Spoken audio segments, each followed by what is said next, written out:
మీ కొరకు బలమైన సాధనాలుగా చేసి వాడుకోమని ప్రార్థిస్తుంది. తల్లిదండ్రులతో కలిసి సేవలో కూడా ఎంతగానో ప్రయాసపడుతున్నారు.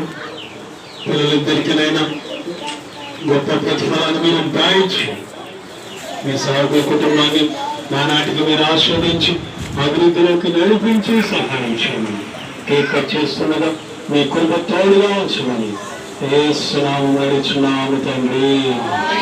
ఆమేన్.